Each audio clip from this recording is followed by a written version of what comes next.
Dear students, BSc Part 3rd Physical Chemistry Unit number 5 Solution Video number 4। पिछले 3 video में आपने राउल के नियम, टाइप ऑफ सॉल्यूशन और एजियोट्रॉपिक मिक्सचर के बारे में पढ़ा। आज हम method of expressing concentration terms of solution या विलयनों की सांद्रता दर्शाने की विधियां या किन विधियों के द्वारा हम विलयनों की सांद्रता को प्रदर्शित करते हैं के बारे में हम पढ़ेंगे। वैसे बहुत आसान और इजी टॉपिक है, इसको हम लेकिन इसमें छोटी छोटी जो हैं सावधानियां हमें रखने की आवश्यकता है। सबसे पहले एक शब्द है सांद्रता। सांद्रता होती क्या है? विलायक की निश्चित मात्रा में घुली हुई विलय की मात्रा को ही हम सांद्रता के नाम से जानते हैं। विलायक की निश्चित मात्रा में घुली हुई विलय की मात्रा को ही हम सांद्रता कहते हैं। विलयन की सांद्रता को हम दो प्रकार की इकाइयों के द्वारा अभिव्यक्त कर सकते हैं। एक है भार भार मात्रक या वेट यूनिट्स, और दूसरी होती है जिसको हम बी नाम दिया है, मैंने आगे पीडीएफ में आपको देखने को मिलेगा, भार आयतन मात्रक। भार भार मात्रक का मतलब है इसमें विलय को भी हमें वेट में लेना है और विलायक को भी वेट में लेना है। विलय तथा विलायक दोनों की मात्रा को जब भार में लिया जाता है तो इस प्रकार की जो इकाइयां हैं वो भार भार मात्रक या वेट यूनिट्स कहलाती हैं। और वेट, इनको हम वेट बाय वेट के द्वारा एक्सप्रेस करते हैं। और ये तीन इंपॉर्टेंट जो हैं यूनिट्स होती हैं, molality, wait percentage and mole fraction. ये तीन ऐसी यूनिट्स हैं जिनको हम भार भार मात्रक के द्वारा प्रदर्शित करते हैं। Molality, wait percentage and mole fraction. सबसे पहले है मोलेलिटी या मोललता। हिंदी में इसको हम मोललता कहते हैं। और भार भार मात्रक में पहला जो मोललता आपने देख रहे हैं उसको हम स्मॉल m के द्वारा रिप्रेजेंट या प्रदर्शित करते हैं। मोललता क्या है?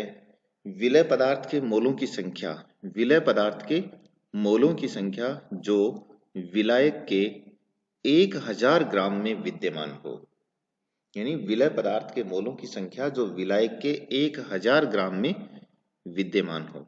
यदि हम मोलों की संख्या को मोलों की संख्या ली है तो ये भी वेट हो गया, और विलायक का जो वजन है वो आपने ग्राम में लिया है, 1000 ग्राम लिया है, तो ये भी वेट हो गया या भार हो गया। तो दोनों ही चीजें हमने यहाँ पर भार भार के रूप में ली हैं।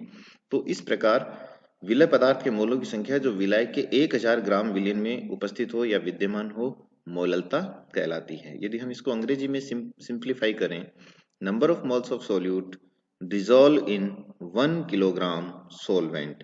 1 किलोग्राम विलायक में घुले हुए विलय के मोलों की संख्या को ही हम मोललता कहते हैं। और पहले भी मैंने बताया इसको हम स्मॉल m से प्रदर्शित करते हैं। यदि हम इसको फॉर्मूले के रूप में लिखना चाहें, मोल होता है ग्राम बटा अणुभार, तो स्मॉल m हो जाएगा ग्राम बटे अणुभार गुणा 1 बटा 1 किलोग्राम सॉल्वेंट। यदि हम यहां पर सॉल्वेंट को किलोग्राम के स्थान पर यदि हम ग्राम में लेते हैं तो यही फॉर्मूला हमारा परिवर्तित हो जाएगा।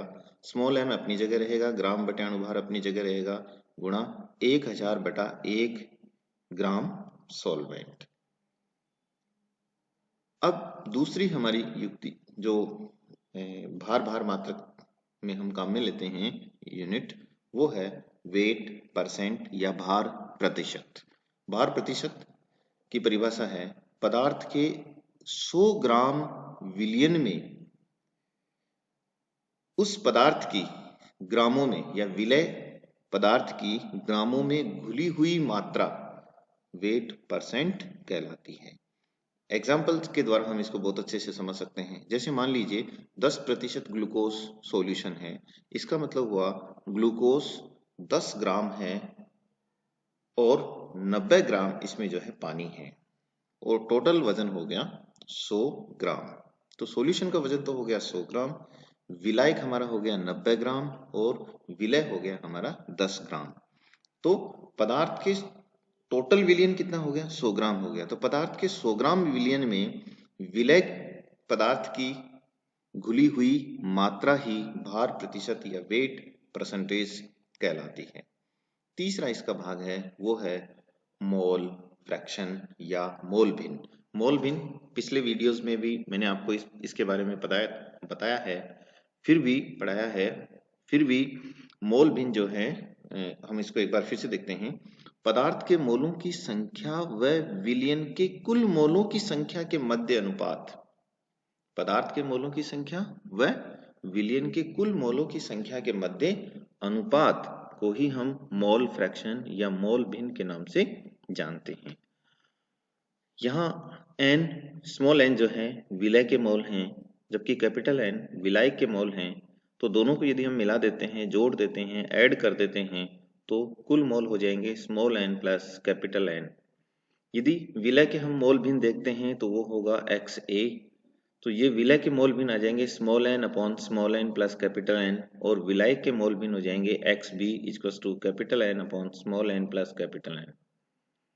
हम ये भी जानते हैं कि टोटल मोल भिन्न जो है XA plus XB equals to 1 होता है, या किसी भी विलयन के कुल मोलों का योग जो है या कुल मोल उनका मान 1 होता है, या मोल भिन्नों का योग 1 होता है। इसे हम सिंपल वे में इस प्रकार भी कह सकते हैं। तो यहाँ पर हमने भार भार मात्रक के रूप में, भार भार यूनिट्स के रूप में 3 चीजें पढ़ी, मोललता, भार प्रतिशत और मोल फ्रैक्शन या मोल भिन्न। अब हम बात करते हैं यहाँ पर भार आयतन मात्रक या वेट वॉल्यूम यूनिट्स। जिस भार आयतन मात्रक में विलय को भार में लिया जाता है, जबकि विलायक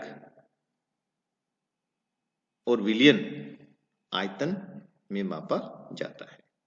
यानी कहने का मतलब विलय जो आप ले रहे हैं उसको तो हम वेट में लेते हैं या भार में लेते हैं, जबकि विलायक जो होता है वो आयतन में या आयतन के रूप में लिया जाता है। तो इस प्रकार की जो यूनिट होती है उनको वेट वॉल्यूम यूनिट्स या वेट बाई वॉल्यूम के नाम से भी जानते हैं। और ये है हमारे लिए मोलरता। पहला जो शब्द था वो था मोललता और ये है मोलरता। इसका सेकंड है नॉर्मलता और लास्ट है फॉर्मलता। 3 चीजें हो गई, मोलरता, नॉर्मलता और फॉर्मलता।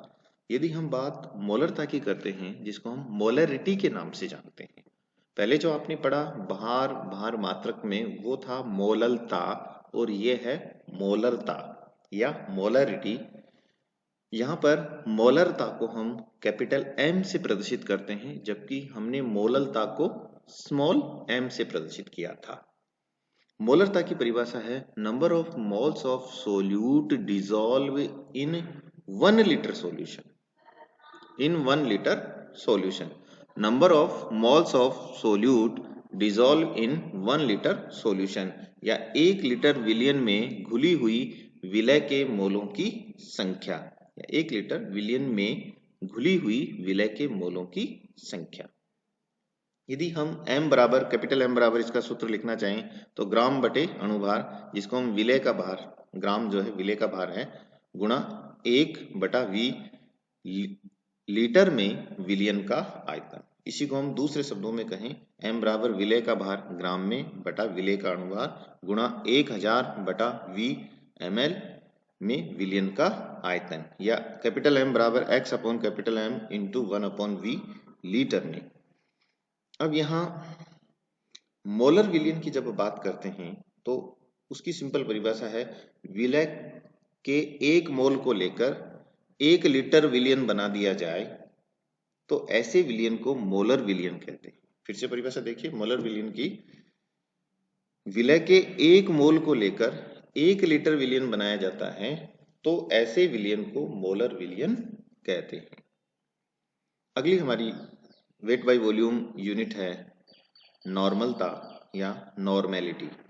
नॉर्मलता की परिभाषा है 1 लीटर विलयन में, फिर से देखिए, 1 लीटर विलयन में विलय के घुले हुए ग्राम तुल्यांकी भारों को नॉर्मलता कहते हैं।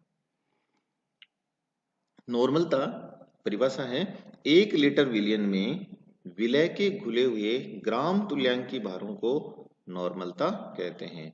नॉर्मलता को हम कैपिटल N से प्रदर्शित करते हैं। कैपिटल N यहाँ पर विलय का भार, कैपिटल N बराबर विलय का भार ग्रामों में बटा विलय का तुल्यांकी भार गुणा 1/V, और V यहाँ पर लेना है लीटर में। यदि हम V को लीटर में ना लेकर के ml में लेते हैं तो उस स्थान पर हमारा फॉर्मूला चेंज हो जाएगा। N=G, ग्राम है, विलय का भार ग्रामों में बटा विलय का तुल्यांकी भार या इक्विवेलेंट वेट गुणा 1000/V ml में। नॉर्मलता को हम कैपिटल N से प्रदर्शित करते हैं। अब आता है फॉर्मलता या फॉर्मेलिटी। इसको हम स्मॉल f से रिप्रेजेंट करते हैं।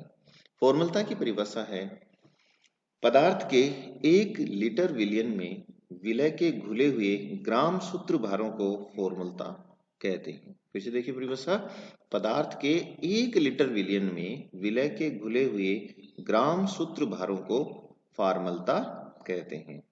फॉर्मलता बराबर होता है विलय का भार ग्राम में बटा सूत्र भार गुणा 1/V लीटर में। यदि NaCl यानी 58.5 NaCl का ये अणुभार है, कैसे आया, सोडियम का है यहाँ पर 23 और क्लोरीन का है 35.5, दोनों को यदि हम जोड़ देते हैं अणुभारों को 23 प्लस 35.5 यदि हम जोड़ दें इसको तो ये 58.5 आ जाएगा। तो NaCl के 58.5 को यदि हम 1 लीटर में घोलने पर बनने वाला विलयन जो है फॉर्मल विलयन कहलाता है। यानी पदार्थ के 1 लीटर विलयन में विलय के घुले हुए ग्राम सूत्र भारों को ही हम फॉर्मलता कहते हैं। तो 3 यूनिट हमने जो पढ़ी वो हैं भार, आयतन, मात्रक या वेट वॉल्यूम यूनिट्स या वेट बाई वॉल्यूम। तो वेट बाई वॉल्यूम में 3 चीजें इंक्लूड हो गई आपकी मोलरता, नॉर्मलता और फॉर्मलता। तो यहाँ पर ये बेसिक यूनिट्स जो हैं हमें काम आती हैं। जनरली नॉर्मलता को हम वॉल्यूमेट्रिक टाइट्रेशन में विलयनों की सांद्रता को व्यक्त करने में काम में लेते हैं, जबकि इलेक्ट्रोकेमिस्ट्री में जो है मोललता को काम में लिया जाता है, क्योंकि मोललता जो है ताप से प्रभावित नहीं होती है, जबकि वेट बाई वॉल्यूम जो यूनिट्स होती हैं, वेट बाई वॉल्यूम जो यूनिट्स होती हैं उन पर टेम्परेचर का इम्पैक्ट देखने को मिलता है। तो इलेक्ट्रोकेमिस्ट्री में जो हम यूनिट्स काम में लेते हैं वो मोललता को काम में लेते हैं, क्योंकि वो वेट बाई वेट यूनिट है और वेट बाई वेट में वेट जो है टेम्परेचर से प्रभावित नहीं होता है। अतः हम इलेक्ट्रोकेमिस्ट्री में मोललता को काम में लेते हैं और वॉल्यूमेट्रिक टाइट्रेशंस में विलयनों की सांद्रता को प्रदर्शित करने के लिए हम नॉर्मलता को काम में लेते हैं। धन्यवाद।